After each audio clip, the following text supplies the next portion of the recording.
নমস্কাৰ বন্ধুসকল, প্ৰথমতে মই অন্য এটা ভিডিঅ'ত আপোনাক সকলোকে স্বাগতম জনাইছোঁ। আজি ভিডিঅ'টো প্ৰস্তুত কৰিছোঁ এটা বিশেষ টপিকৰ ওপৰত। আচলতে থাম্বনেইলখন চাই আপোনালোকে গম পাইছে মই কিহৰ ওপৰত আলোচনা কৰিবলৈ ভিডিঅ'টো প্ৰস্তুত কৰিছোঁ। যদি ভিডিঅ'টো ভাল লাগে তেন্তে লাইক, কমেণ্ট আৰু শ্বেয়াৰ কৰি যাওক। গতিকে বলক দেৰি নকৰি ভিডিঅ'টোৰ মাজলৈ সোমাই যাওঁ। আচলতে আমাৰ বৰ্তমান সমাজত উপাৰ্জন কৰিবলৈ বহুতো পথ আছে, কিন্তু সকলোৱে সকলো কাম কৰিব নোৱাৰে। সেইটো এটা মেইন কথা হ'ল যে সকলো মানুহে সকলো ধৰণৰ কাম কৰিব নোৱাৰে। কিন্তু মই যিকেইটা কথা ক'বলৈ যাম, যিকেইটা ব্যৱসায়ৰ কথা ক'বলৈ যাম, সেই ব্যৱসায়কেইটা সকলোৱে কৰিব পাৰিব। সকলো মানুহে কৰিব পাৰিব।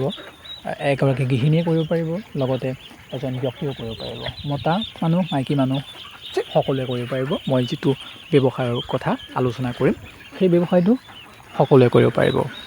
আচলতে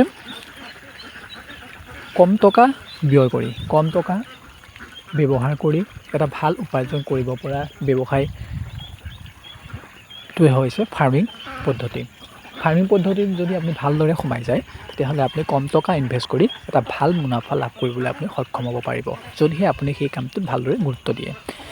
এটা কথা মন কৰিব লাগিব যে আপুনি ফাৰ্মিং পদ্ধতিটো কেনেদৰে কৰিছে।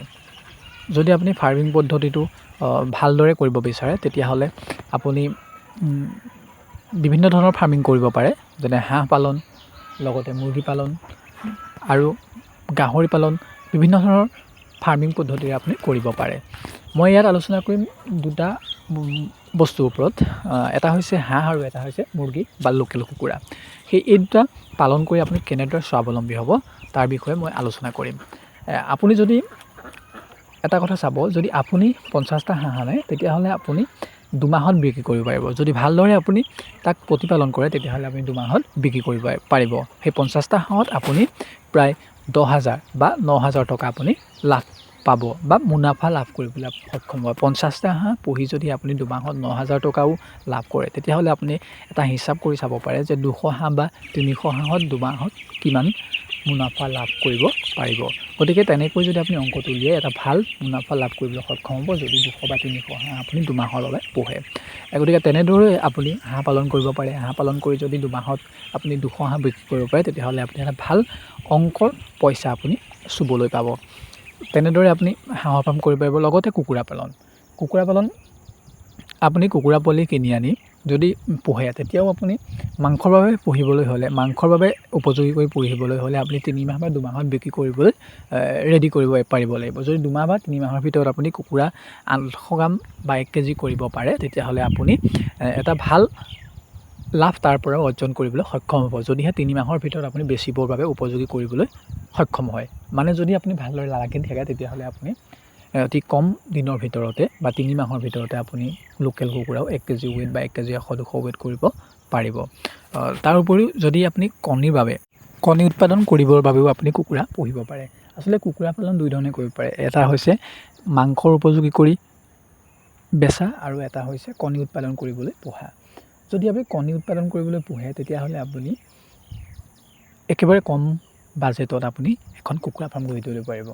কেনেকৈ গঢ়ি তুলিব পাৰিব চাবলৈ হ'লে ভিডিঅ'ত আপুনি একেবাৰে স্কিপ নকৰাকৈ শেষলৈকে চাওক, তেতিয়া গম পাব কণী উৎপাদনৰ বাবে কেনেদৰে উপযোগী কৰি কম টকাত আপুনি এখন লোকেল কুকুৰা ফাৰ্ম গঢ়ি তুলিব পাৰিব। মই মাংসৰ বাবে উপযোগী কৰি কুকুৰা কথা কোৱা নাই, তাত অলপ ইনভেষ্ট কৰিবলগীয়া হয়, কিন্তু আপুনি কণী উৎপাদনৰ বাবে বেছিও ইনভেষ্ট কৰিবৰ প্ৰয়োজন নাই।